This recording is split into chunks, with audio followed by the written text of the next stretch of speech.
خواتین کے گھروں میں اعتکاف سے متعلق مسائل میں انشاءاللہ آج مختصر الفاظ میں بیان کروں گا۔ سب سے پہلے تو یہ بڑا اختلافی مسئلہ چلتا ہے کہ خواتین کے لیے گھر میں اعتکاف کرنا جائز بھی ہے یا نہیں ہے۔ اس اختلاف کو بھی میں بہت ہی مختصر انداز میں بیان کروں گا۔ بہت سے فقہا کے نزدیک خواتین کے لیے گھر میں اعتکاف جائز نہیں ہے، اور ان کی دلیل قرآن کی آیت ہے وَأَنْتُمْ عَاكِفُونَ فِي الْمَسَاجِدِ کہ قرآن مسجدوں میں اعتکاف کا تذکرہ کرتا ہے، اور رسول اللہ صلی اللہ علیہ وسلم نے بھی ہمیشہ مسجد نبوی ہی میں اعتکاف کیا ہے۔ تو اور اس بارے میں ہمیں کوئی دلیل الگ سے نہیں ملتی کہ عورت جو ہے وہ گھر میں اعتکاف کرے گی اور مسجد میں اعتکاف اس کے لیے جائز نہیں ہے، ایسی کوئی دلیل نہیں ملتی۔ تو اس بیس پہ بہت سے فقہا اس طرف گئے ہیں کہ عورت کے لیے گھر میں اعتکاف کرنا جائز نہیں ہے، اور یہ بھی ایک مضبوط مذہب ہے، اس کو بالکل کالعدم قرار دینا ٹھیک نہیں ہے۔ لیکن حنفیہ اس طرف گئے ہیں، جو فقہاء حنفیہ ہیں وہ اس طرف گئے ہیں کہ عورت کے لیے مسجد میں اعتکاف اگر وہ کرے گی ہو تو جائے گا، لیکن مکروہ ہے، ناپسندیدہ ہے۔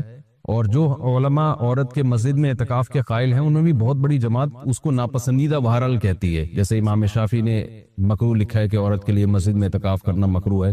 عرب کے بھی آج بہت سے علماء اس کے قائل ہیں کہ فتنے کی وجہ سے عورت کو مسجد میں اعتکاف سے روکا جائے گا۔ لیکن گھر میں اعتکاف جائز بھی ہے یا نہیں ہے، تو بہت سے فقہاء اس طرف گئے ہیں کہ عورت گھر میں اعتکاف نہیں کر سکتی۔ لیکن حنفیہ، علماء حنفیہ، امام ابو حنیفہ اور ان کے شاگرد اور آج تک فقہاء حنفیہ کی یہی رائے ہے کہ عورت گھر میں اعتکاف کر سکتی ہے۔ اور اس میں اختلاف فقہاء میں اس وجہ سے ہوا کہ دلائل میں اختلاف ہے۔ رسول اللہ صلی اللہ علیہ وسلم نے امہات المومنین کو حکم دیا تھا کہ مسجد میں جب انہوں نے نبی صلی اللہ علیہ وسلم کے ساتھ اعتکاف کے خیمے لگائے تو آپ نے ان خیموں کو اکھاڑنے کا حکم دیا۔ اس کے بعد حدیث میں آتا ہے کہ نبی صلی اللہ علیہ وسلم کی دنیا سے جانے کے بعد امہات المومنین ہر سال اعتکاف کیا کرتی تھی۔ اب اس میں یہ تشریح نہیں ملتی کہ مسجد میں کرتی تھی یا گھر میں کرتی تھی۔ تو جو حضرات کہتے ہیں کہ مسجد میں اعتکاف کرے گی عورت، گھر میں اعتکاف جائز ہی نہیں ہے، وہ کہتے ہیں کہ مسجد میں کرتی تھی، اور دلیل وہی دیتے ہیں کہ بھئی اعتکاف کا محل تو قرآن سے پتہ چلتا ہے مسجد ہے۔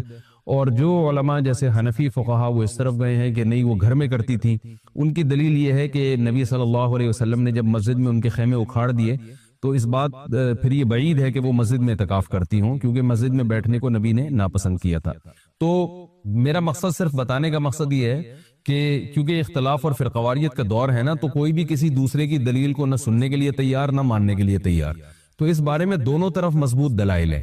امام شافعی، امام احمد ابن حنبل اور امام مالک اس طرف گئے ہیں کہ عورت کے لیے گھر میں اعتکاف جائز نہیں ہے، اور مسجد میں اعتکاف کرنا ہے یا نہیں کرنا تو اس پر تو سب کا اتفاق ہے کہ ہو جائے گا، لیکن مکروہ ہے، ناپسندیدہ ہے۔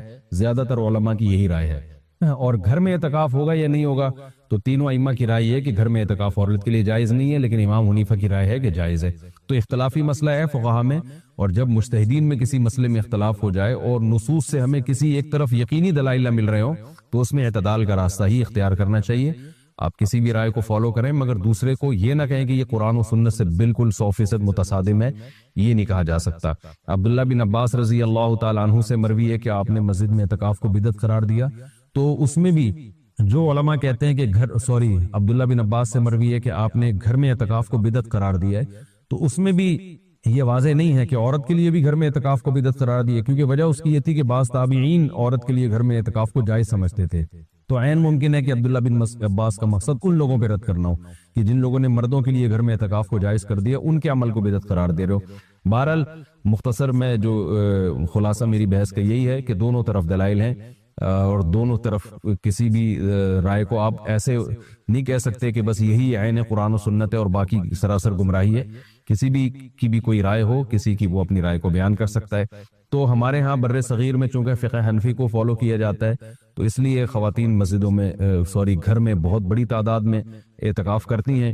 تو اس لیے میں نے سوچا کہ میں گھر میں جو خواتین اعتکاف کریں گی ان کے مسائل میں بیان کر دوں، کیونکہ بہت زیادہ اس بارے میں سوالات پوچھے جاتے ہیں۔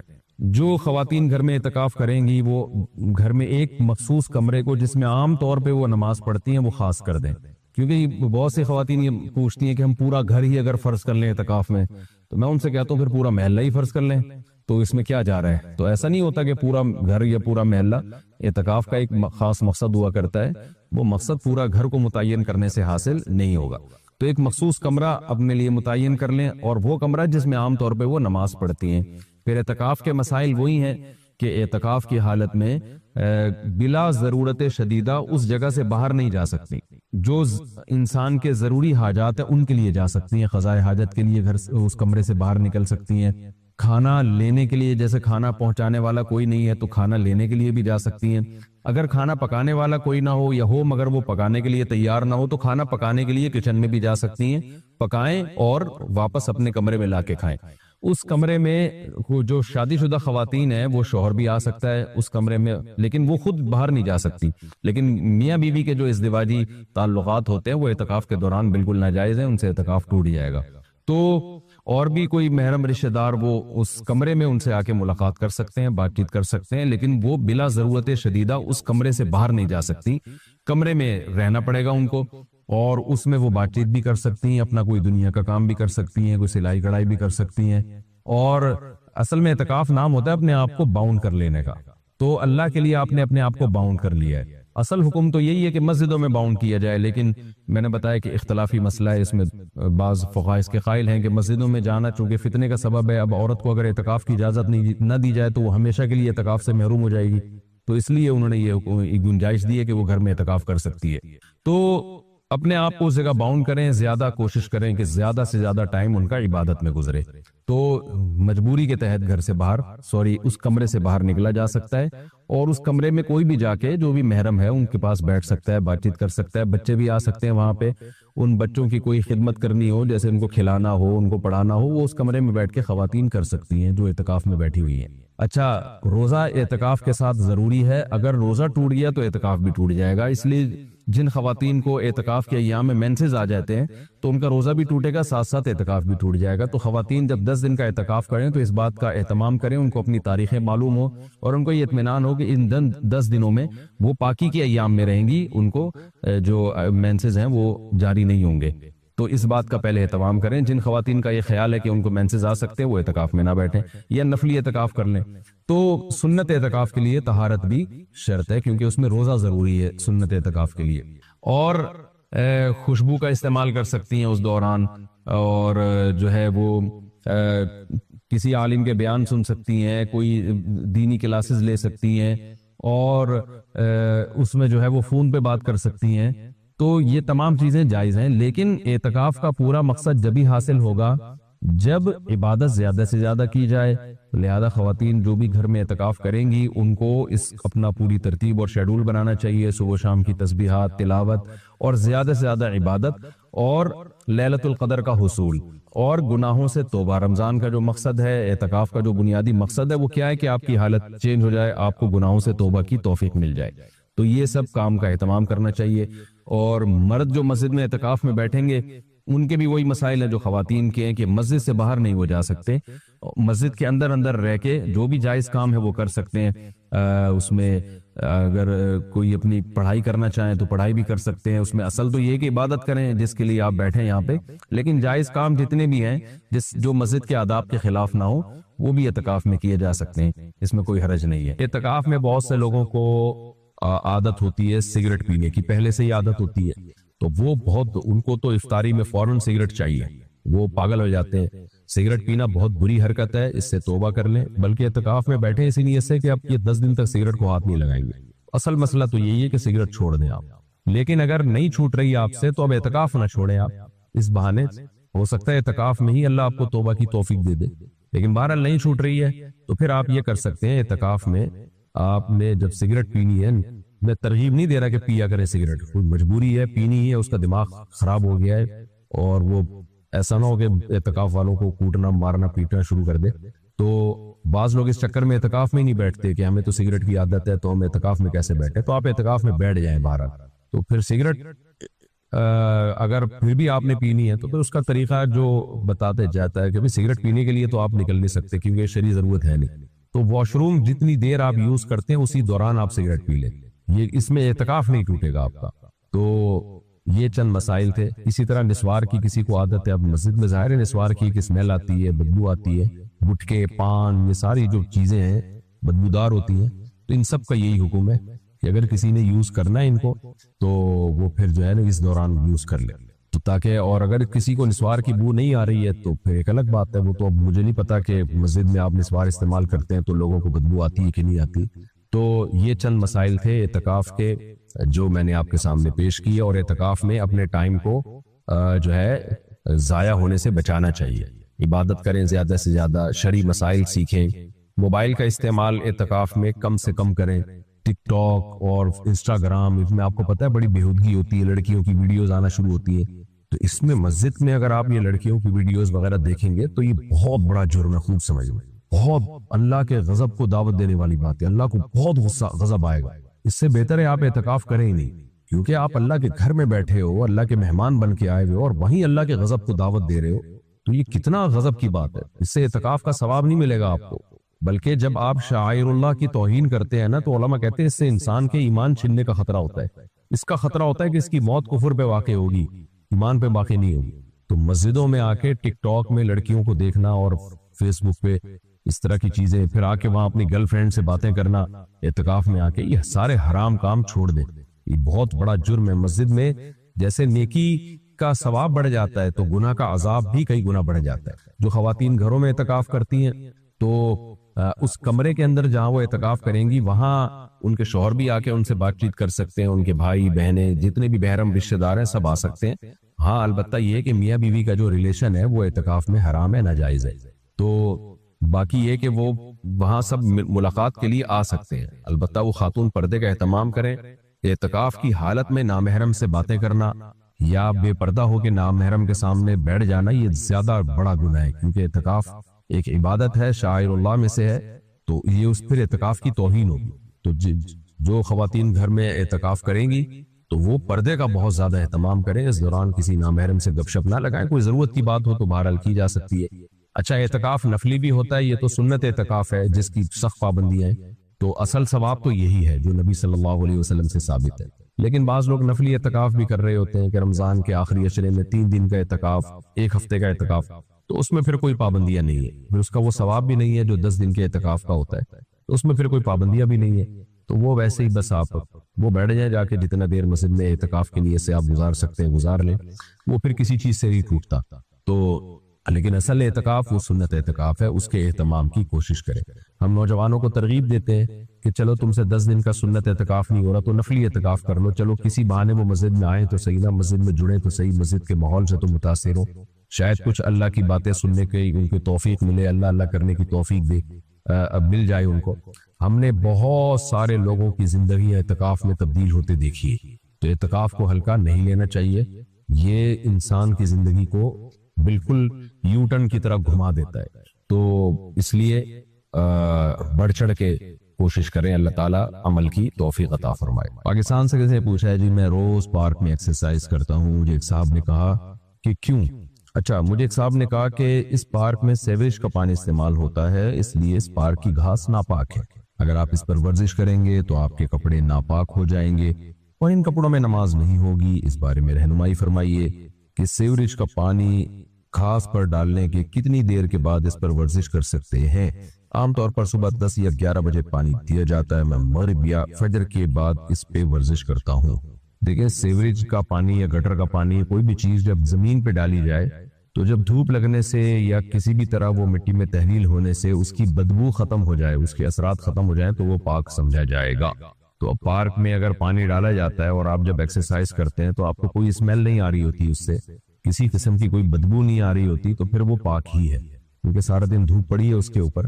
ہاں جب پانی ڈالیں تو فوراً اسی وقت اگر کریں گے تو کپڑے ناپاک ہو جائیں گے۔ تو ویسے وہ پارک والوں سے بولو کہ بھائی یہ کوئی صحیح کام کر لو، یہ گندا پانی کیوں آپ پارکوں میں ڈال رہے ہو؟ پہلے بیماریاں کم ہیں پاکستان میں، تو اتنا گندا پانی، اور اس سے تو نقصان دہ ہوتا ہے یہ پانی، یہ ضائع کرنے کے قابل پانی ہے، یہ سیوریج میں یہ پارکوں میں استعمال کرنے کے قابل نہیں ہے۔ بہرحال شرعی مسئلہ یہی ہے کہ دھوپ لگنے سے یا ٹائم گزرنے سے اس کی بدبو اگر ختم ہو جاتی ہے تو وہ پھر پاک ہی سمجھا جائے گا۔ کوئی بھی چیز جو زمین پہ گرے نا، کوئی بھی ناپاکی، پیشاب کر دیا جیسے کسی نے تو، یا سیوریج کا پانی مٹی میں ڈال دیا تو مٹی خود مطہر ہے، دھوپ لگنے سے اور جب اس کی بدبو کے اثر زائل ہو جائے تو وہ پاک ہو جائے گا۔ اعتکاف وہ عمل ہے جو رسول اللہ صلی اللہ علیہ وسلم نے پابندی سے فرمایا۔ جب آپ صلی اللہ علیہ وسلم کا آخری وقت تھا، عمر کا آخری حصہ تھا، تو اس میں آپ صلی اللہ علیہ وسلم پابندی سے اعتکاف فرمایا کرتے تھے۔ دنیا کی ہر قوم میں اعتکاف کی عبادت رہی ہے۔ جو بت پرست لوگ ہوتے تھے وہ فَنَظَلُّ لَهَا عَاكِفِينَ، قرآن کہتا ہے کہ وہ بھی بتوں کے سامنے جو ہے وہ ادب سے اور اس خاص قسم کی ہیئت بنا کے بیٹھ جایا کرتے تھے۔ تو جب اسلام دنیا میں آیا تو اسلام نے ہمیں بتایا کہ ہم نے اگر عبادت کے لیے اپنے آپ کو باؤنڈ کرنا ہے تو ہم صرف اللہ کے لیے کر سکتے ہیں اپنے آپ کو باؤنڈ، اور وہ بھی مسجد کے اندر۔ تو نبی صلی اللہ علیہ وسلم نے مسجد میں اعتکاف فرمایا۔ اس وقت سے لے کے آج تک امت آپ صلی اللہ علیہ وسلم کے اس عمل کو فالو کر رہی ہے۔ اس کی فضیلت کیا ہے؟ رسول اللہ صلی اللہ علیہ وسلم نے فرمایا ایک دن کا اعتکاف، بشرطے کے اخلاص کے ساتھ ہو، ایک دن کا اعتکاف آپ نے فرمایا انسان کو جہنم کی آگ سے ایسے دور کر دیتا ہے جیسے زمین اور آسمان کا جیسے فاصلہ ہے۔ تو اس عبادت کا بنیادی مقصد یہ ہے کہ انسان پورے سال دنیا کے کاموں میں مشغول رہتا ہے، وہ سال میں کچھ دن اللہ کے لیے نکالے۔ جیسے کوئی شخص ہجرت کرتا ہے، اللہ کے لیے اپنے گھر بار کو چھوڑتا ہے، تو معتکف بھی ایک نوعیت کی ہجرت کرتا ہے۔ وہ اپنے بیوی بچوں کو، اپنے اہل و عیال کو، اپنے رشتہ داروں کو چھوڑ کے اللہ کی گھر میں اور مسجد میں آ کے وہ پڑ جاتا ہے۔ تو اللہ کو یہ عمل بہت محبوب لگتا ہے کہ اتنی مصروفیتوں میں جب لوگ دنیا کی گہما گہمیوں میں مبتلا ہیں، کوئی شخص میری خاطر سب کچھ چھوڑ کے میرے گھر میں آ کے پڑ جاتا ہے کہ اللہ جب تک تو مجھے معاف نہیں کرے گا، جب تک تو مجھے سیدھے راستے پہ چلنے کی توفیق نہیں عطا فرمائے گا، گویا میں تیرا در چھوڑوں گا نہیں۔ تو اللہ کو یہ عمل بہت محبوب ہے، اور پچھلی امتوں میں بھی کسی نہ کسی درجے میں یہ عمل مختلف شکلوں میں مشروع رہا ہے۔ آپ صلی اللہ علیہ وسلم نے اس کی فضیلت بھی بیان کی، اور فقہاء کرام نے قرآن و سنت ہی سے اعتکاف کے مسائل بھی نکالے۔ تو اعتکاف کی سب سے بڑی فضیلت کیا ہے؟ ایک تو وہ فضیلت کہ جو حدیث میں بیان کی کہ مشرق اور مغرب میں جو فاصلہ اور آسمان اور زمین میں جو فاصلہ ہے، اتنا اللہ تعالی جہنم کی آگ سے انسان کو دور کر دیتے ہیں۔ دوسری فضیلت اعتکاف کی کہ اس میں ہم آپ صلی اللہ علیہ وسلم کی ایک سنت کو فالو کر رہے ہوتے ہیں، جو کام نبی نے کیا ہم وہ کر رہے ہوتے ہیں۔ قرآن کہتا ہے لَقَدْ كَانَ لَكُمْ فِي رَسُولِ اللَّهِ أُسْوَةٌ حَسَنَةٌ، تمہارے لیے محمد صلی اللہ علیہ وسلم کے عمل میں اسوہ حسنہ ایک اچھا نمونہ ہے، جیسے انہوں نے زندگی گزاری تم بھی ایسا کرو۔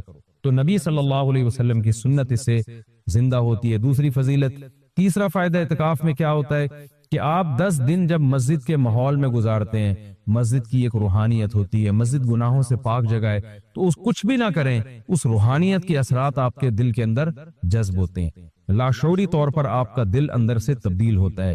یہ اعتکاف کا تیسرا فائدہ۔ چوتھا فائدہ، آپ کو 10 دنوں تک باجماعت نماز پڑھنے کی توفیق ملتی ہے، آپ کو مسجد میں عبادت کی توفیق ملتی ہے، فارغ علماء کے بیانات سننے کی آپ کو توفیق ملتی ہے۔ یہ ایک بہت بڑا فائدہ ہے اعتکاف کا۔ اور سب سے بڑا فائدہ کیا جو حدیث میں بھی منقول ہے، اور آپ صلی اللہ علیہ وسلم نے اعتکاف کی مشروعیت کی ایک وجہ یہ بھی بیان کی ہے کہ اس سے انسان کو لیلۃ القدر نصیب ہوتی ہے۔ آپ صلی اللہ علیہ وسلم لیلۃ القدر کی رات کی تلاش میں بھی اعتکاف فرمایا کرتے تھے، 10 دنوں کے لیے مسجد میں آ کے بیٹھ جایا کرتے تھے۔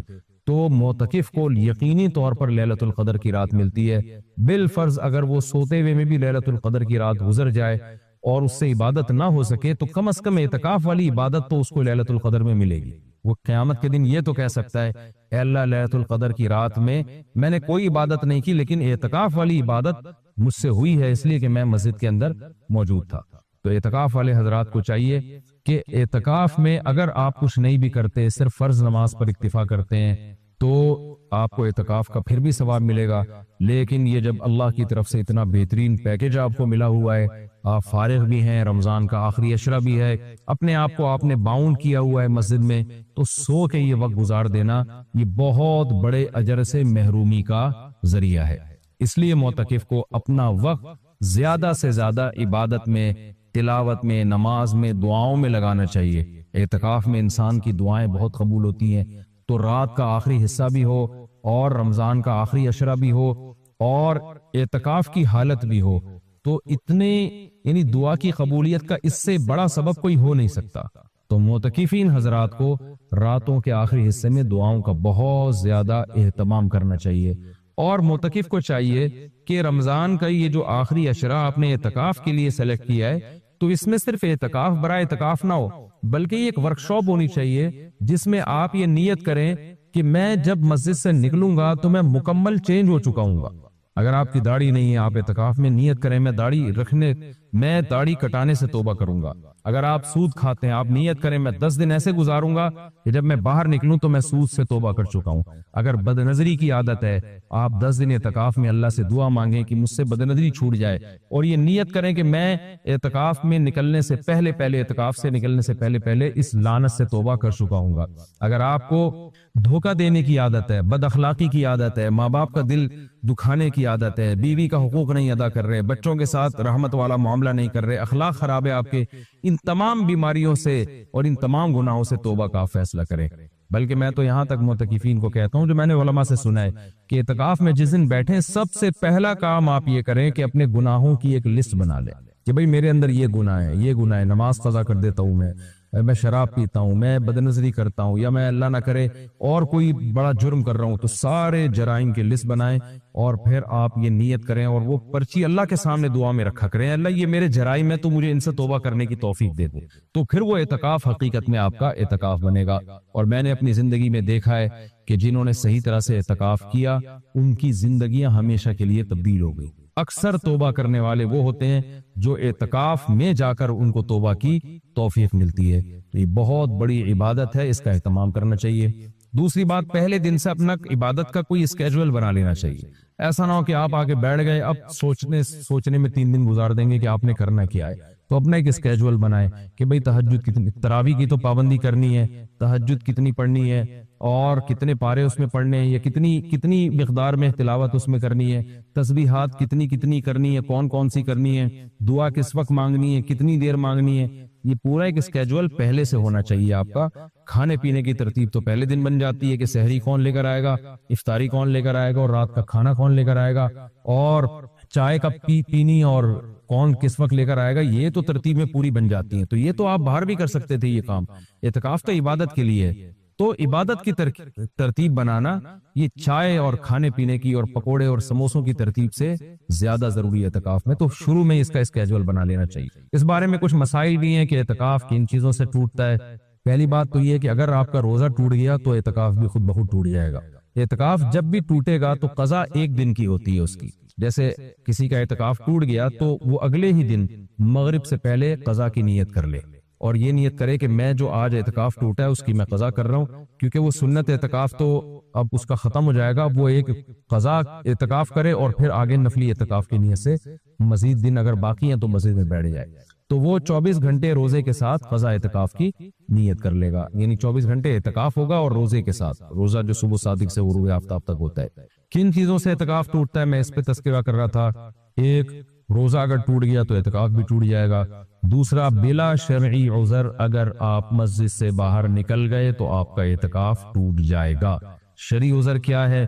شرعی عذر ہے سب سے پہلے قضاء حاجت ہے۔ قضاء حاجت کے لیے آپ جا سکتے ہیں اور اس دوران چلتے چلتے باتیں بھی کر سکتے ہیں، رک کے آپ باتیں نہیں کر سکتے۔ آپ واش روم تک پہنچے، پتہ چلا جی واش روم کا دروازہ بند ہے، کوئی پہلے سے وہاں موجود ہے، تو آپ اس کے انتظار میں وہیں کھڑے رہ سکتے ہیں، اس سے اعتکاف نہیں ٹوٹتا۔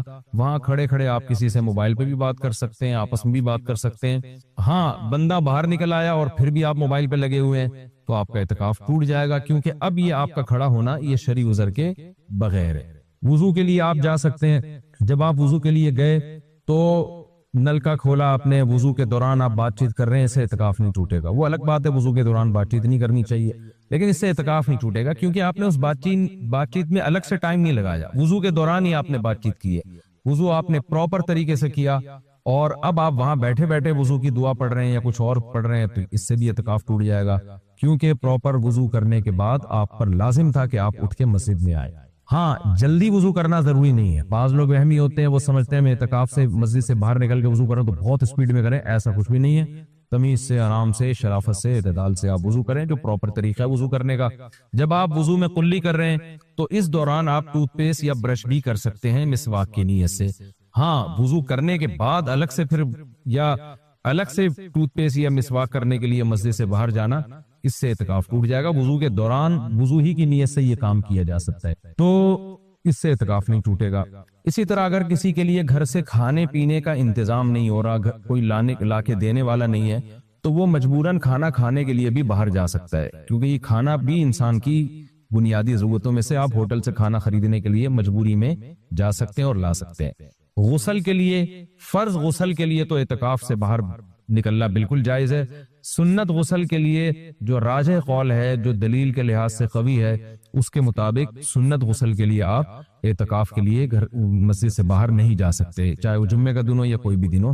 راجح قول بہرحال جمہور کا قول یہی ہے، اگرچہ کچھ علماء دوسرے قول کے بھی قائل ہیں، لیکن جو راجح قول ہے، جو جمہور کا قول ہے، جس پہ فتویٰ اب تک دیا جاتا رہا ہے، وہ یہی ہے کہ آپ غسل نہیں کر سکتے۔ ہاں یہ ضرور ہے کہ اگر آپ واش روم میں گئے اور وہاں کوئی غسل کا بھی انتظام ہے، جیسے اٹیچ باتھ روم ہوتے ہیں، تو جتنی دیر میں وضو کرنے میں ٹائم لگتا ہے، اتنی دیر میں آپ اگر غسل کر لیتے ہیں تو آپ کا اعتکاف نہیں ٹوٹے گا۔ اور ظاہر ہے یہ جب ہی ہوگا جب بغیر صابن کے آپ غسل کریں۔ اب جلدی جلدی کپڑے اتار کے بس پانی بہائیں، جتنی دیر میں وضو کرتے ہیں اتنی دیر میں، تو وضو ہی کی نیت سے آپ غسل بھی کر لیں تو پھر اعتکاف نہیں ٹوٹے گا، لیکن اگر آپ نے ٹائم لگا لیا تو ٹوٹ جائے گا۔ گرمیوں میں بہت بڑی پرابلم ہو جاتی ہے، پسینے کی بدبو لوگوں میں آ رہی ہوتی ہے، تو ایسے موقع پر اگر کوئی مسجد میں ایسا انتظام کر لیا جائے کہ مسجد ہی میں کوئی ایسا ٹب ہو جہاں بیٹھ کے کوئی نہا لے اور مسجد گندی نہ ہو، تو اس کی بھی گنجائش ہے۔ یا صرف سر دھو لے، اور سر تو دھویا جا سکتا ہے، آپ مسجد سے سر تھوڑا سا باہر کریں اور پھر کوئی شخص پانی ڈال کے یا خود ہی آپ پانی ڈال کے اپنے سر کو دھو لیں صابن سے، تو یہ بھی جائز ہے۔ پاؤں آپ کے مسجد کے اندر رہنے چاہیے، پاؤں اگر مسجد سے باہر نکل گئے تو اعتکاف ٹوٹے گا، پاؤں اگر مسجد کے اندر ہیں تو اعتکاف نہیں ٹوٹتا۔ یہ بھی اعتکاف کے کچھ بیسک مسائل تھے۔ اعتکاف کے دوران آپ کسی کے جنازے میں جانے کے لیے مسجد سے باہر جائیں گے، اعتکاف ٹوٹ جائے گا۔ کسی کی عیادت کے لیے مسجد سے باہر نکلیں گے، اعتکاف ٹوٹ جائے گا۔ لوگ کر رہے ہوتے ہیں یہ کام، جی وہ اللہ معاف فرمائے نانی کا انتقال ہو گیا، چاچا کا انتقال ہو گیا، تو ہم جا رہے ہیں، تو بھائی نہیں جا سکتے آپ۔ جس کا بھی انتقال ہو گیا اس کے لیے یہیں بیٹھ کے آپ دعائے مغفرت کریں، اور ان کا جنازہ اگر وہیں آ جاتا ہے تو مسجد کے اندر بعض جگہوں پہ صفیں بنتی ہیں، جنازہ باہر رکھا جاتا ہے تو ٹھیک ہے، مسجد سے باہر آپ نہیں جا سکتے۔ اسی طرح ایک اور بھی گنجائش ہے کہ اگر کسی کو اعتکاف کے دوران پہلے سے پتا ہے کہ مجھے کسی ضروری کام سے جانا پڑے گا، تو وہ مستثنا بھی کر سکتا ہے۔ یعنی اعتکاف میں بیٹھنے سے پہلے وہ یہ نیت کر لے کہ فلاں دن اتنے ٹائم تک کا جو وقت ہے میں اعتکاف سے خارج کر رہا ہوں، تو وہ فلاں دن جب آئے گا تو وہ مخصوص ٹائم اس کا اعتکاف میں داخل ہی نہیں ہوگا، تو اس دوران وہ مسجد سے باہر جا سکے گا، اس کا اعتکاف نہیں ٹوٹے گا۔ یا وہ یہ کہہ لے کہ جیسے کسی نے پیپر دینا ہے تو یہ نیت کر رہے کہ بھائی میں اعتکاف میں تو بیٹھ رہا ہوں، لیکن میرا ایم اے اسلامیات کا یا میرا اکنامکس کا پیپر ہے، تو میں جب پیپر کا ٹائم ہوگا تو میں جاؤں گا پیپر دینے کے لیے، اور پیپر دے کے فوراً واپس آ جاؤں گا۔ تو پہلے سے جو نیت کر لے گا تو اس میں وہ ٹائم اعتکاف میں داخل ہی نہیں ہوگا، اور اس عمل کی وجہ سے اس کا اعتکاف ٹوٹے گا نہیں۔ البتہ سنت بہرحال یہی ہے کہ پراپر 10 دن تک مسلسل اعتکاف کیا جائے۔ تو یہ کچھ موٹے موٹے مسائل تھے اعتکاف کے۔ اور رمضان میں روزے کی حالت میں سرما لگانے سے، کان میں آنکھ میں دوا ڈالنے سے روزہ بھی نہیں ٹوٹتا، اعتکاف بھی نہیں ٹوٹتا۔ خوشبو لگانے سے نہ روزہ ٹوٹتا ہے نہ اعتکاف ٹوٹتا ہے، باتیں کرنے سے بھی نہ روزہ ٹوٹتا ہے نہ اعتکاف ٹوٹتا ہے۔ لیکن اعتکاف میں زیادہ باتیں نہیں کرنی چاہیے، عمل کو زیادہ فوکس کرنا چاہیے۔ اور اگر کوئی گپ شپ لگاتا بھی اعتکاف میں تو اس سے کچھ نہیں ہوتا، لیکن اعتدال سے مسجد کے آداب کا خیال کرتے ہوئے۔ تو اعتدال سے اگر کوئی مسجد میں رہے اور مسجد کے آداب کا خیال کر کے بات چیت بھی اعتکاف کے دوران کرتا ہے تو یہ ناجائز عمل نہیں ہے۔ ایک بات جو آخری بات، اعتکاف میں موبائل کا استعمال کم کریں اور اس کو مثبت ایکٹیویٹیز کے لیے محدود کر دیں۔ فون پہ باتیں کرتے رہنا، ویڈیوز دیکھتے رہنا فیس بک کی، یہ تو سارا ٹائم آپ کا فیس بک برباد کر دے گا۔ کوئی کام کی علمی بحث دیکھنی ہو تو ایک الگ بات ہے، لیکن ویڈیو گیم اور ان چیزوں میں اعتکاف کو برباد کرنا یہ بہت بڑی محرومی کی بات ہے۔ اللہ تعالیٰ سے دعا ہے کہ اس رمضان کے اس عشرے کو اللہ ہم سب کے لیے رحمت بنائے۔ ہماری خواتین شکایتیں کرتی ہیں کہ میاں حقوق ادا نہیں کر رہا، یہ نہیں کر رہا، وہ نہیں کر رہا۔ بالکل صحیح ہے بھائی، اس کے باپ کو بھی کرنا پڑے گا۔ یعنی اس کے باپ کا مطلب یہ نہیں کہ اس کے باپ کو، اسی آدمی کو پیار سے اس کا باپ کہا جاتا ہے اردو میں۔ آج ہر آدمی اپنا باپ خود ہی ہے نا آج کل۔ لیکن یہی انٹیاں جب شوہر ان سے کہتا ہے کہ آپ میری مرضی کے بغیر گھر سے مت نکلو، بیگم جب کہیں جاؤ تو مجھ سے پرمیشن لو، صرف اطلاع دینا کافی نہیں ہے، شوہر کی پرمیشن کا ہونا ضروری۔ اسلام عورت کو باؤنڈ کرتا ہے کہ جب اس کی شادی ہو گئی ہے۔ اب آپ کہو گے مصعب کیا قومی ترانے سنانے لگ گئے ہیں؟ میں تھکا ہوا ہوں بھائی، میں ابھی سفر سے آیا ہوں، رات میرا بیان تھا اتنا لمبا پنجاب میں، تو جب میرا بہت زیادہ لمبا بیان تھا، رات بھر سویا نہیں، تو تو پھر یہ سر لگانا پڑتا ہے تاکہ میں بولتا رہوں. سمجھ رہے؟ تو انٹیاں جو ہیں وہ شکایت کرتی ہیں میاؤں کی کہ یہ ہم پہ روب جماتے ہیں, ان کو کیوں بتائیں ہم باہر جانے سے پہلے. کیا الٹی باتیں بھی شروع ہو جاتی ہیں. کیا میں کوئی فلم دیکھنے جا رہی ہوں؟ بعض دفعہ میاں کو محبت اتنی ہوتی ہے, بیگم کہیں جا رہی ہوتی ہے, ونس اپون اے ٹائم ایسا ہوا کرتا تھا, اب تو اس طرح آج کل اس طرح کی اطلاعات آ نہیں رہی ہیں. میاں کہہ دیتا ہے کہ آپ نہیں جائیں, میں ابھی گھر میں ہوں, میں چاہتا ہوں کہ آپ گھر میں رہیں. بیگم کہنی نہیں, میں اپنی اماں کے جا رہی ہوں یا کہیں بھی جا رہی ہوں. تو اسلام ایسے موقع پہ بیگم کو سپورٹ کرتا ہے یا میاں کو؟ میاں کو. سمجھتے ہو کہ نہیں سمجھتے؟ یہاں خواتین کہتی ہیں کیوں بھائی ہم کوئی غلام ہیں؟ کل میں نے رات ایک پنجاب میں ایک بہت بڑے بورڈ پہ دیکھا, ہم کوئی غلام ہیں. تو خواتین نے بھی یہ لفظ سیکھ لیا ہے, ہم کوئی غلام ہیں جو ہم بتا کے جائیں. ہے بھائی, ہم کیوں بتائیں کسی کو؟ تم کون ہوتے ہو پوچھنے والے؟ پھر ہر وقت کی پابندیاں لگائی ہوئی ہیں میرے اوپر, ہر وقت کی پابندیاں. ٹھیک ہے, یہ غیر اخلاقی حرکت ہے, ہر وقت کی پابندی, لیکن بہرحال عورت کو کیا حکم دیا جائے گا کہ وہ اس معاملے میں شوہر کی اطاعت کرے. آج کل جیسے مردوں نے حقوق ادا کرنا چھوڑ دیے تو خواتین بھی بہت ساری لبرل ہوتی جا رہی ہیں, وہ میاں کو بتانا ضروری نہیں سمجھتی. ایسے بھی کیسز آتے ہیں, میاں صاحب کہہ رہے ہیں بھائی ان سے نہیں بات کیا کرو, اس سے نہیں جی, تم کون ہوتے ہو روکنے والے؟ تو بھائی جب آپ میاں سے اپنے حقوق لے رہی ہو کس کے نام پہ؟ اسلام اس کو پابند کر رہا ہے, سمجھ لیں آپ. اسلام کے علاوہ کسی کا باپ بھی شوہر کو پابند نہیں کر سکتا, خوب سمجھ لو. اور اسلام کی پابندی اگر نہ ہو تو کوئی بھی زوجہ کے حقوق ادا نہیں کرے گا, قانون کروا ہی نہیں سکتا. پھر یہ ٹاپک چینج ہو رہا ہے, کیا کریں یار. میں خواتین کو بتا رہا ہوں اسلام کی قدر کرو. یہ جو میاں پاکستان میں اور اسلامی ملکوں میں میاں جو خرچہ کرتے ہیں نا بیگموں کے اوپر, جو حقوق ادا کرتے ہیں, یہ اسلام کی وجہ سے کرتے ہیں, یہ گورنمنٹ کے لا کی وجہ سے نہیں کرتے. لا میں اتنی طاقت نہیں ہے کہ حقوق ادا کروا دے.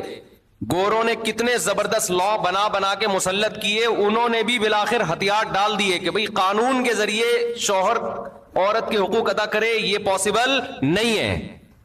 دیکھو ہمارے نبی صلی اللہ علیہ وسلم, عرب میں عورت کو پاؤں کی جوتی سمجھا جاتا تھا, کوئی اوقات نہیں تھی.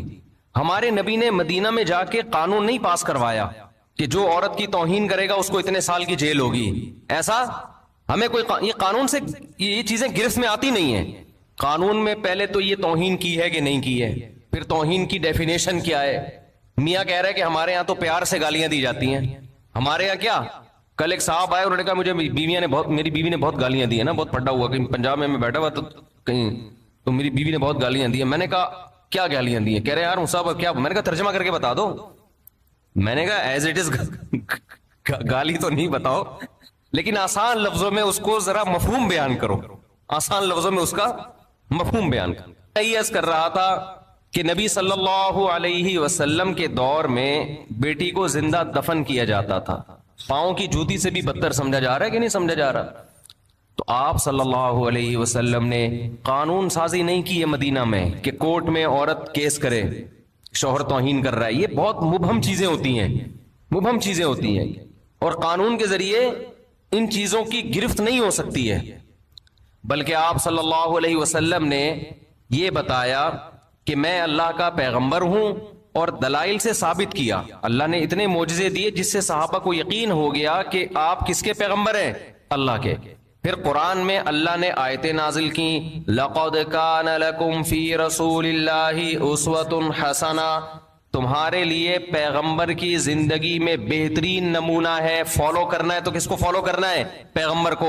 اب لوگ سمجھ گئے پیغمبر جو کرتے چلے جا رہے ہیں ہمیں وہ کرنا ہے, نہیں کیا تو پنشمنٹ کس کی طرف سے ملے گی؟ اللہ کی طرف سے. اب کوئی دیکھنے والا نہیں ہے, اب نہ کوئی وکیل کی ضرورت, نہ کیس کی ضرورت.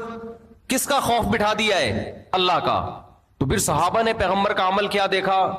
مشہور حدیث ہے نا کہ ایک صحابی نے نبی صلی اللہ علیہ وسلم کی دعوت کی, آپ نے فرمایا عائشہ کو بھی بلاؤ تو آؤں گا میں. یہ جو ایٹیٹیوڈ ہے, یہ جو رویہ ہے زوجہ کے ساتھ, وہ صحابی بلا رہے ہیں نبی کو, اور آپ کیا کہہ رہے ہیں ساتھ میں کس کو؟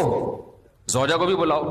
دل صاف تھے لوگوں کے, ان کے پاس اتنی گنجائش نہیں تھی. انہوں نے عرض کیا یا رسول اللہ یہ میں نہیں کر سکتا. آپ نے فرمایا دعوت کیا ہے؟ کینسل. پھر ان صحابی نے کچھ دنوں بعد دعوت کی, یا رسول اللہ آپ کی دعوت کرنا چاہتا ہوں. آپ نے فرمایا عائشہ کو بھی بلاؤ. صحابہ آپ کا یہ عمل بولو دیکھ رہے تھے, تو سیکھ رہے تھے نا کہ کیسے زوجہ کے ساتھ کیسا رویہ ہوتا ہے. انہوں نے کہا نہیں ہو سکتا, آپ نے فرمایا نہیں جا سکتا. پھر تیسری مرتبہ صحابی نے عرض کیا یا رسول اللہ آپ کی دعوت کرنا چاہتا ہوں.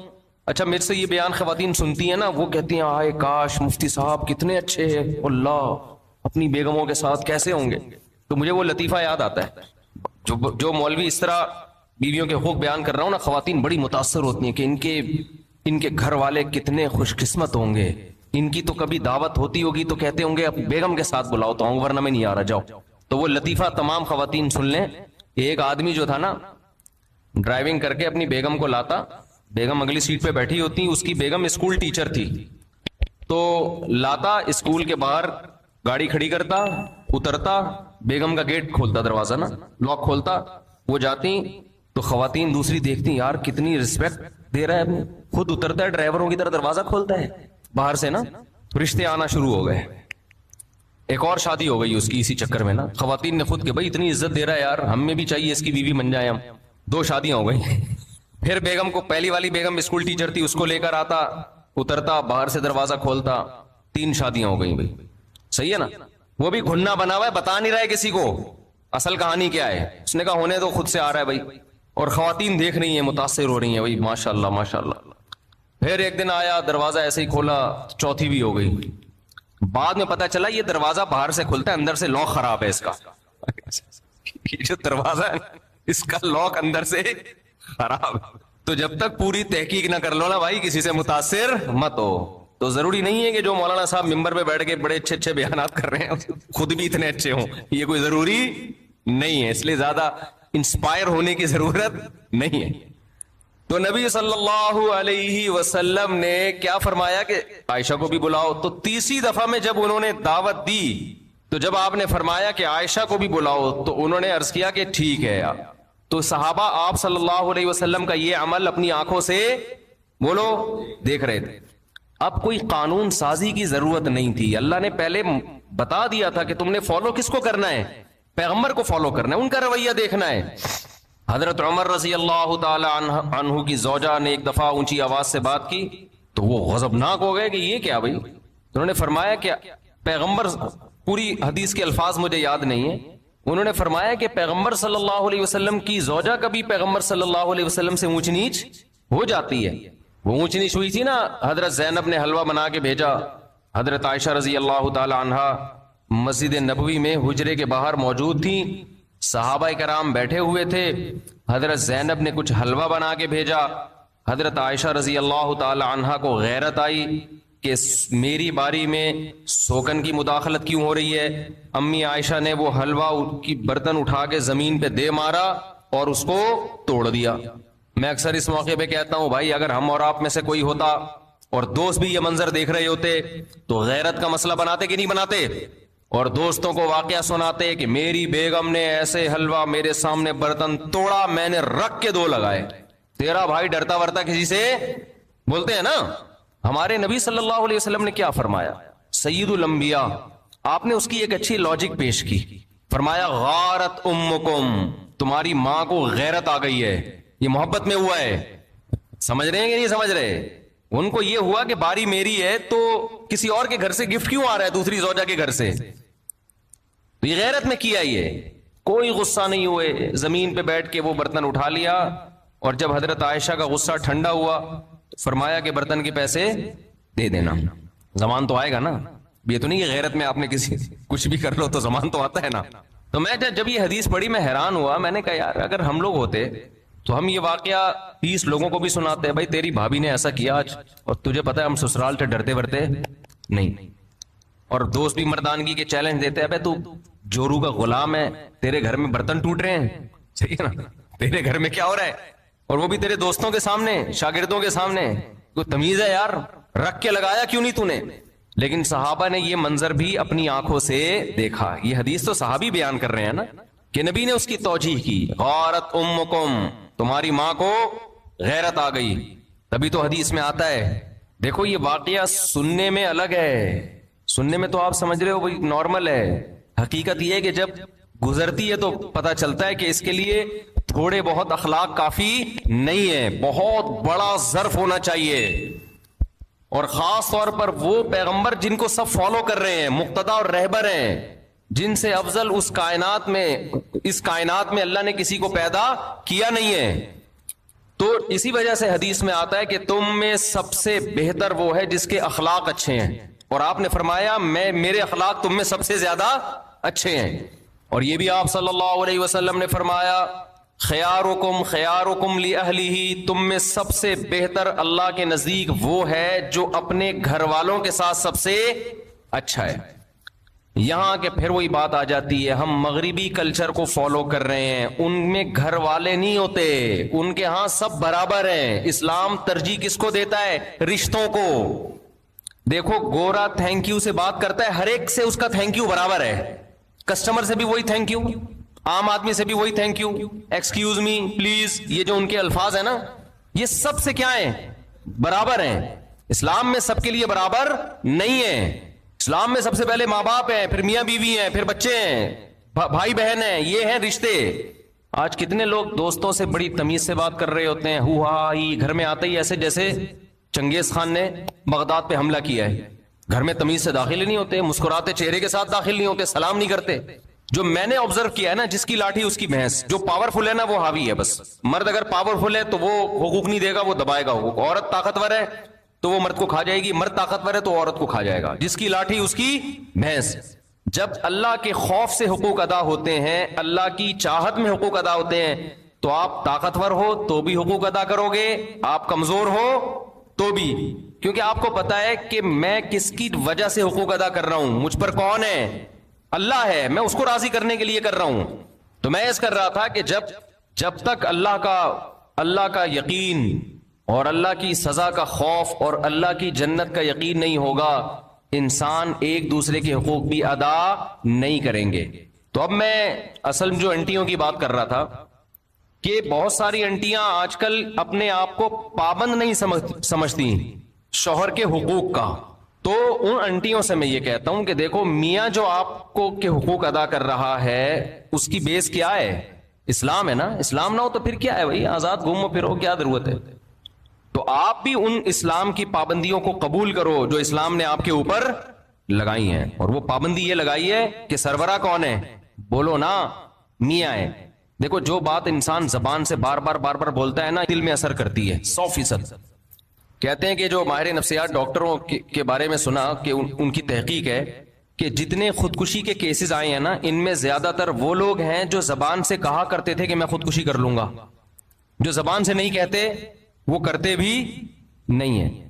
اگر آپ زبان سے کہو نا، جیسے بعض خواتین کہہ دیتی ہیں یہ نہیں کیا تو میں خودکشی کر لوں گی، وہ کر بھی لیتی ہیں.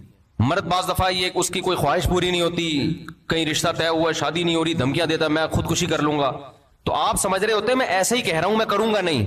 لیکن جب آپ نے یہ کہہ دیا نا ایک دفعہ زبان سے کہ میں خودکشی کر لوں گا، تو خودکشی نہ کرنے کے اگر 100% چانسز تھے نا، تو اب وہ 99% رہ گئے ہیں. 1% چانسز بڑھ گئے ہیں اس ورڈنگ کی وجہ سے جو آپ نے زبان سے بول لو نا، جو زبان سے آپ نے ادا کی ہے، اس کی وجہ سے 1% چانس بڑھ گیا ہے. دوبارہ یہ لفظ آپ نے مذاق میں ریپیٹ کیا کہ میں کر لوں گا، تو 2% چانس آپ کے بڑھ گئے ہیں. ایسے واقعات ہیں. جو لوگ بیوی کو طلاق کی دھمکیاں دیتے ہیں اور وہ دل میں یہ ہوتا ہے کہ میں دوں گا نہیں، کبھی بھی نہیں دوں گا، بس ویسی دھمکی دے رہا ہوں، تو خوب سمجھ لو کہ پہلے یہ تھا کہ 100% چانس ہے کہ آپ نہیں دیں گے، لیکن جب آپ نے ایک دفعہ دھمکی دے دی نا، اب وہ 100% سے کم ہو کے کتنا رہ گیا ہے؟ 99%. جن لوگوں نے بیویوں کو طلاقیں دی ہیں بعد میں پچھتائے ہیں، آپ ان کی سروے کرو تو پتا چلے گا یہ وہ لوگ ہیں جو مذاق میں یا غصے میں طلاق کی دھمکیاں دیا کرتے تھے. جو دھمکی نہیں دیتے تھے وہ نہیں دیتے. اس لیے یہ جو الفاظ ہیں نا طلاق کی دھمکیوں والے، یا میں خودکشی کر لوں گا یا کر لوں گی، یا میں طلاق لے لوں گی، خواتین بھی بعض دفعہ کہہ رہی ہوتی ہیں یا میں خلا لے لوں گی یا میں دے دوں گا، یہ الفاظ اپنی ڈکشنری سے بولو نکال دو. جب دینی ہو نا تو تمیز سے، جو شریعت نے ایک پروسیس بتایا ہے، اول تو نہ دو، وہ کوئی اچھا کام تو نہیں ہے. یہ بعض دفعہ بہت شدید ضرورت ہوتی ہے تو اس کے پھر ایک پروسیس رکھا ہے، اس میں دھمکیاں ومکیاں نہیں. دھمکیوں میں دی تو آپ کا DMR بننا شروع ہو جاتے ہیں، آپ کے لاشعور میں ایک چیز جانا شروع ہو جاتی ہے. ہر وقت آپ غربت مہنگائی کا رونا روتے رہو، غربت بڑھ رہی ہے، مہنگائی بڑھ رہی ہے، غربت بڑھ رہی ہے، مہنگائی بڑھ رہی ہے. ابے بھائی تمہارے کہنے سے تو بڑھ نہیں رہی، وہ تو ویسے ہی بڑھے گی. آپ یہ بھی بولو گے نا مہنگائی نہیں بڑھ رہی نہیں بڑھ رہی نہیں بڑھ رہی، تو بھی کیا ہوگی؟ بڑھے گی. تو کیوں اپنے آپ کو ٹینشن میں ڈال رہے ہو؟ کوئی بولا کرے مہنگائی بڑھ رہی ہے، آپ بولو کہ پتہ نہیں یار ہو سکتا ہے بڑھ رہی ہو، ہم تو پہلے بھی کھا رہے تھے اب بھی کھا رہے ہیں. آج میں جہاز میں نا ایک صاحب ملے جو 27 ملکوں کا سفر کیا انہوں نے. مجھے کہنے لگے یہ مفتی صاحب میں 27 ملکوں میں گیا ہوں، امریکہ کئی مہینے رہا اور پتہ نہیں جاپان اور یورپ. بڑے پڑھے لکھے ایجوکیٹڈ آدمی تھے. کہنے لگے پاکستان جیسا واقعی کوئی ملک نہیں ہے. تو میں نے کہا خیریت؟ میں نے کہا ان کو میں لے آتا ہوں ڈھکن وکن گٹر کے دکھا دیتا ہوں. انہوں نے کہا میں نے سب دیکھے ہوئے. خیر وہ کیا وجوہات انہوں نے بتائی، ابھی ٹاپک سے ہٹ جاؤں گا. پھر میں واقعی سکون بہت ہے یہاں. تو کراچی گند بن گیا نا، باقی پنجاب تو ایسا اس طرح نہیں ہے نا، وہ تو صاف ستھرا ہے. اسلام آباد صاف ستھرا ہے، یہ تو کراچی ہی ہے سارا. جو ابھی انشاءاللہ میں کراچی پہ ایک خوبصورت ولاگ بنا رہا ہوں، اور میں نے اپنا ولاگ کا چینل بھی الگ کر دیا ہے تاکہ یہ مذہبی چینل اور ولاگ آپس میں مرج نہ ہو. تو اس میں یہی چیزیں ہوں گی، کراچی کی آبشاریں. اس کا نام بھی مفتی طارق مسعود ولاگ، وہ بالکل الگ کر دیا ہے. تو اس میں جو شروع ہو رہا ہے نا، وہ تو ایئرپورٹ جانے کے اسلام آباد میں جا رہا تھا، گٹر میں گاڑی پھنس گئی ہماری نا، تو وہاں سے میں نے ولاگ شروع کر دیا.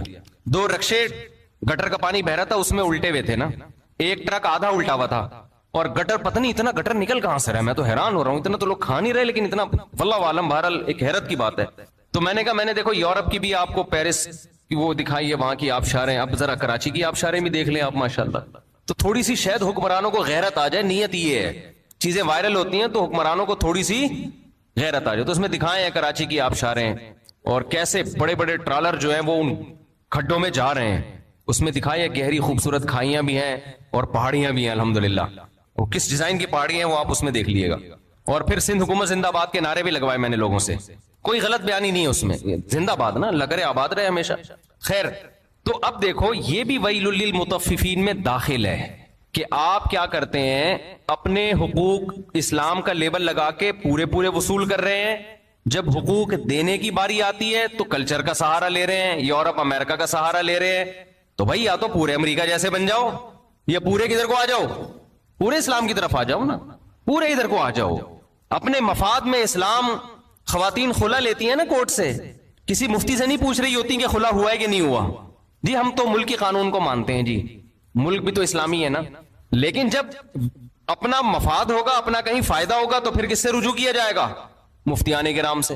تو یہ بھی ویل للمطففین میں داخل ہے. اور آج یہ بہت ہو رہا ہے، ماں باپ اولاد میں ہو رہا ہے. یہ اولاد اپنے حقوق لینے کی باری آئے گی، اسلام کی لیبل لگائے گی. جب ابا کے حقوق دینے کی باری آئے گی تو پھر کلچر تو آج کل ابا کو مانتا ہی نہیں ہے. کلچر میں تو ابا اور دوست کیا ہے؟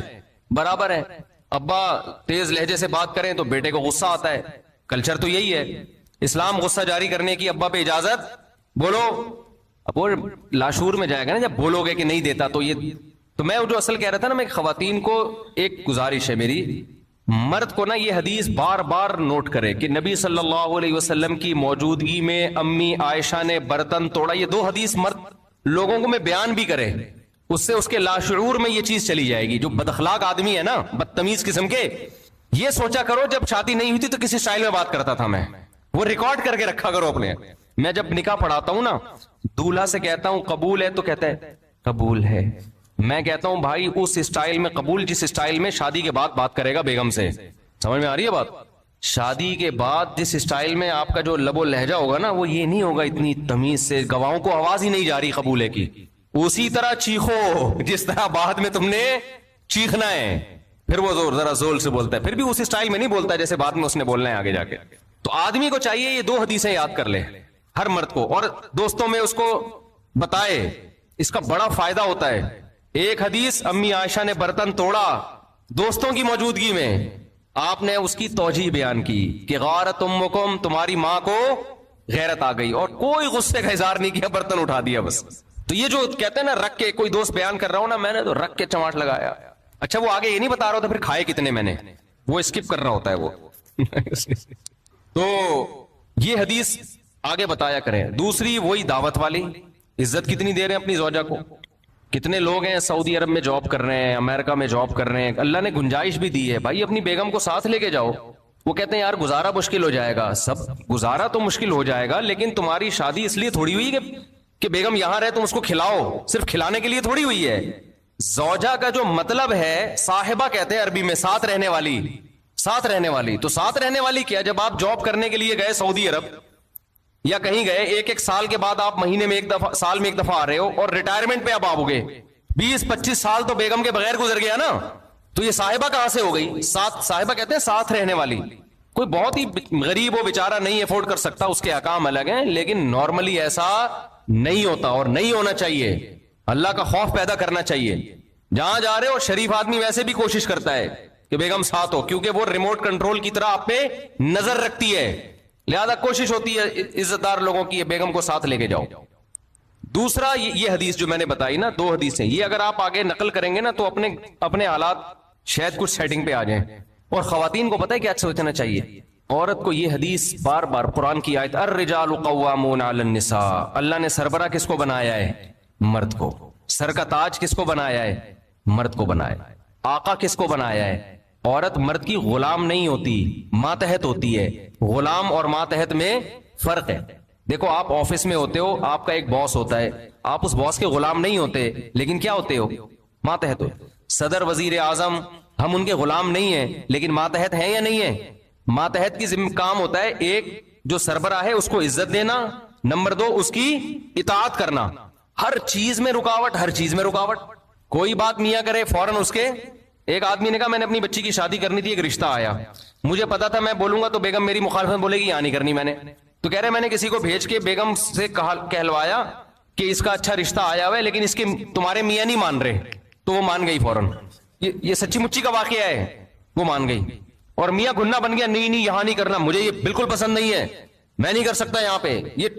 اور یہ ابھی کیا بتاؤں, یہ گیم بھی میں نے ہی سکھایا تھا اس کو, کیا شرمانا آپ سے. یہ طریقہ بھی کس نے سکھایا تھا؟ میاں کو.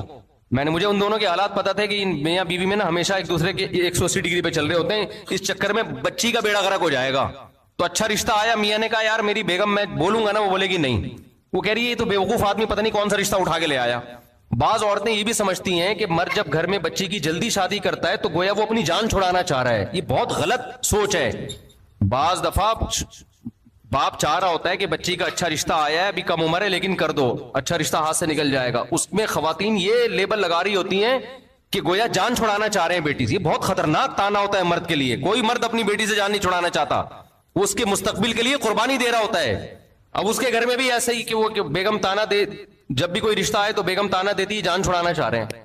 تو میں نے اس کو یہ طریقہ بتایا, میں نے کہا آپ کسی خاتون کو بھیجو اور آپ بولو یہ مجھے بالکل قبول نہیں ہے رشتہ, ابھی بچی کی عمر کیا ہے, ایسی باتیں کرو.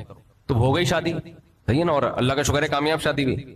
تو خواتین اگر زبان سے یہ لفظ بار بار بولتی رہے نا, اب آپ لوگ سب لوگ یہ حربہ استعمال نہ کریں جا کے, ہر ایک جیسے حالات نہیں ہوتے کہ بیگم یہاں, بیگم میں دوسری شادی بالکل بھی نہیں کروں گا. پتہ چلا آپ نے کہا کہ اب ایسا ہوگا نا, بیگم کہے گی نہیں تم تو کرو گے, اب آپ نے کہہ دیا نا نہیں کروں گا, وہ کہے گی میں یہی سننا چاہ رہی تھی آپ سے, اور مجھے ویسے بھی یقین ہے کہ آپ بالکل بھی نہیں کریں گے. آپ کہو گے یار ہماری ساری پالیسی کیا ہو گئی, مفتی صاحب نے برباد کر دی. تو ہر جگہ ہر چیز چلنے کی نہیں ہے, لیکن بعض ہوتا ہے, بعض گھروں میں ایک دوسرے کے ہمیشہ الٹا چل رہے ہوتے ہیں, ایسی نفرتیں پھیل چکی ہوتی ہیں, بدگمانیاں. تو اس کا پھر طریقہ یہ ہوتا ہے. تو عورت کو چاہیے, جیسے مرد کو چاہیے نا یہ 2 حدیثیں بیان کرتا رہے, تو عورت کو چاہیے زبان سے نا 1 دفعہ صبح 100 دفعہ تسبیح اور شام کو 100 دفعہ کہ سربراہ گھر کا کون ہے؟ میاں ہے. یہ میرا میاں میرا سربراہ ہے, میرا آقا ہے, میرے سر کا تاج ہے, مجھے حکم دیا گیا ہے کہ میں اس کو عزت دوں, اس کی رسپیکٹ, اس کو رسپیکٹ دوں, میں عزت دوں, یہ میرا آقا ہے, آقا ہے, آقا ہے. 100 دفعہ بول لیں, اس سے گھر کا ماحول کیا ہو جائے گا؟ بہت خاندانی ہو جائے گا. ایسا نہ ہو کہ ایک اپنی ذمہ داری پوری کرے, دوسرا تسبیح نہ پڑھے, پھر الٹا ہو جائے گا. یعنی اس نے یہ والی تو پڑھ لی کہ سربراہ سربراہ سربراہ, آقا ہے آقا ہے, اور آپ نے اخلاق والی تسبیح نہیں پڑھی.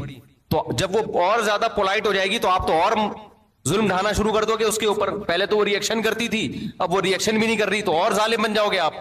تو اس لیے آپ نے بھی تسبیح پڑھنی ہے اور اس نے بھی پڑھنی ہے, دونوں اپنی ذمہ داری ہوگی تو حساب کتاب چلے گا. اور اگر آپ نے اخلاق والی پڑھنا شروع کر دی, اس نے سربراہ والی نہیں پڑھی, تو آپ تھوڑے دنوں میں کیا بن جاؤ گے؟ آپ کا روب ختم ہو جائے گا, اور پھر جو ہو رہا ہے وہ ہو جائے گا, جو ہو رہا ہے اس کو بتانے کی ضرورت نہیں ہے.